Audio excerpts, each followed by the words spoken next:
Homelessness has become a growing issue in Omaha, Nebraska, but donations and volunteerism at Hope of the Poor offers these homeless people a better quality of life.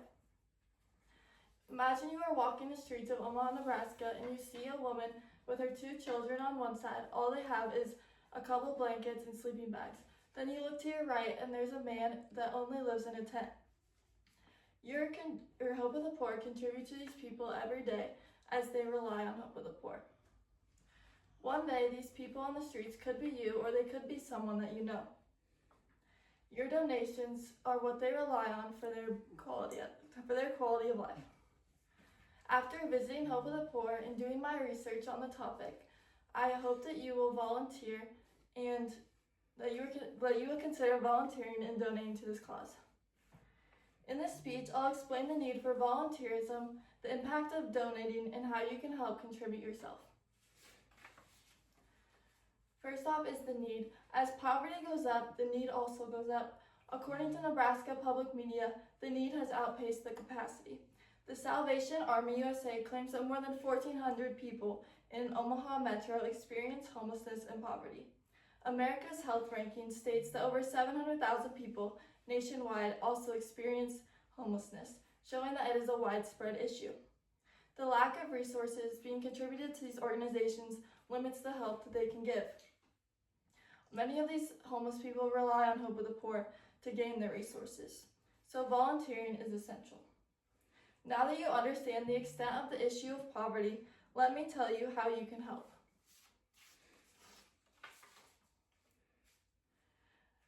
The effective solution is to volunteer or donate.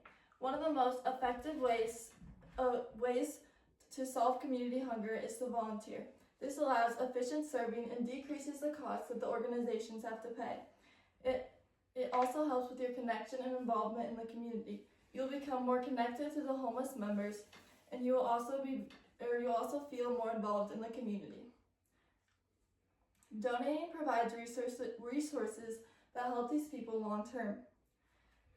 Money funds for food, clothing, housing, and necessities. Donating clothes that you don't want or need anymore is just a small way that you can give back to these people. Now, let's imagine what this could look like if more people volunteered or acted, or what would happen if they didn't. The visualization that we need is a stronger and more supportive community. Feeding America says that contributions equals a reduction in hunger, which equals more people getting off the streets. The more people that are served is the more food that is distributed, which equals the more people that are helped. Involvement builds reliability and a supportive culture. If you don't contribute, the hunger and homelessness will rise. People who rely on Hope of the Poor won't get the basic necessities that they need, and this can cause an overcrowded shelters and organization shutdowns.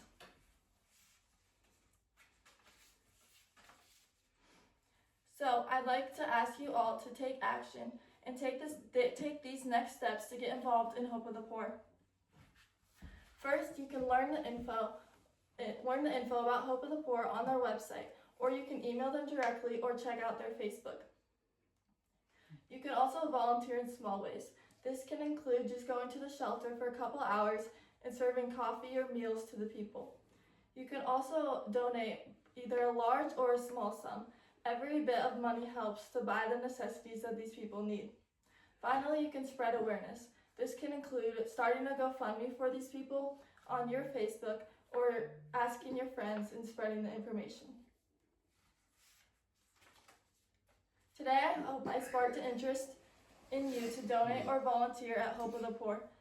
We discussed the need for volunteerism, the impact of donations, and the simple steps that it takes. Remember, you can change one person's story with your charitable contributions to Hope of the Poor. Be the reason someone's day is brighter, their bellies are full, and they feel a sense of hope. And these are my note cards. I didn't ruin that.